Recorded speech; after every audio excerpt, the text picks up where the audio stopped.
Sekarang kita masuk bagian pentingnya. Bahan yang selama ini dianggap makanan rumahan biasa, ternyata secara ilmiah adalah laboratorium mikroba hidup dan sumber enzim pertanian yang luar biasa. Bahan itu adalah tempe. Ya, Bapak Ibu, tempe yang kita makan setiap hari itu sebenarnya adalah paket lengkap untuk menghidupkan tanah.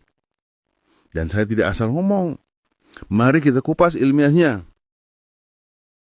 Kenapa tempe sangat efektif untuk pertanian? Tempe mengandung mikroorganisme Rhizopus oligosporus. Ini adalah jamur yang mempercepat penguraian jelami, memecah bahan organik, menetralkan residu kimia, dan meningkatkan porositas tanah. Dalam industri kompos, Rhizopus termasuk jamur pengurai premium. Di tempe, sudah ada secara alami. Pada tempe terkandung enzim-enzim yang sangat mahal kalau dibeli terpisah.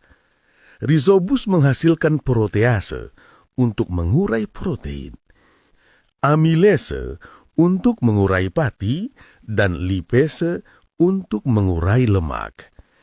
Enzim-enzim ini dalam teknik pertanian modern disebut bioaktivator. Di tempe, enzim ini tersedia dalam jumlah tinggi.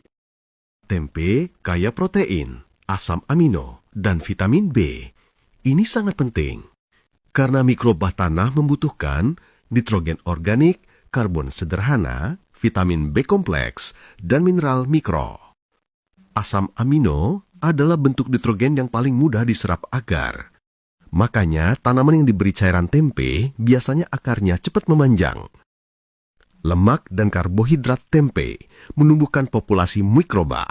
Ini mempercepat pembentukan tanah gembur, peningkatan aktivitas biologi, dan perbaikan struktur tanah. Secara ilmiah, inilah alasan kenapa pupuk berbasis tempe bekerja.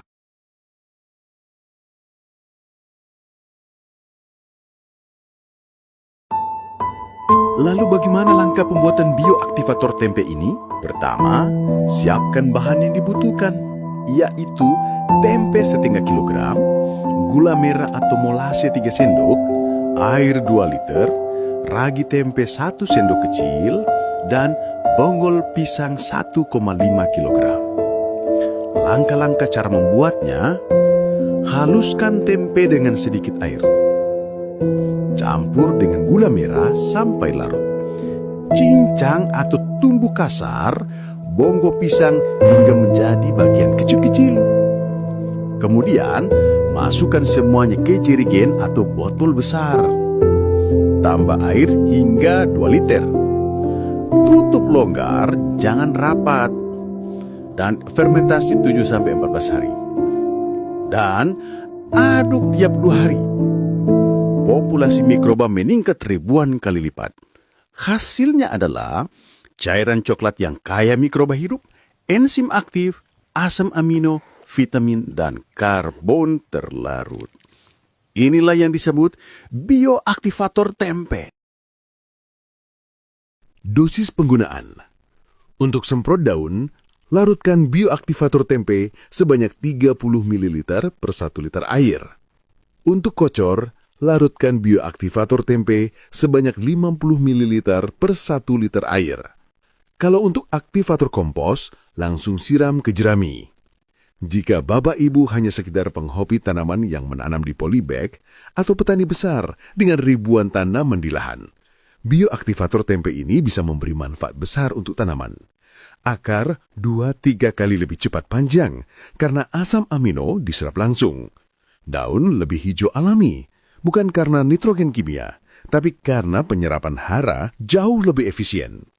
Jerami cepat hancur. Aktivitas enzim Rhizopus mempercepat dekomposisi. Tanah tidak cepat asam, karena mikroba menetralkan residu pupuk.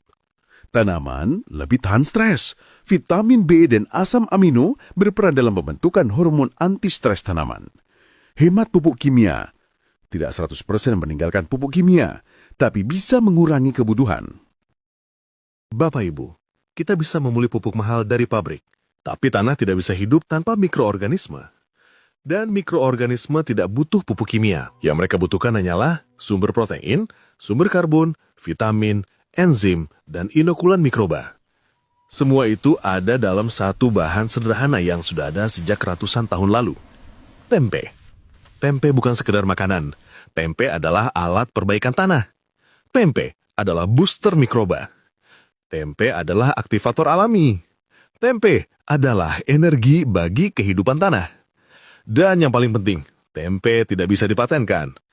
Itulah alasan mengapa ilmunya tidak diajarkan.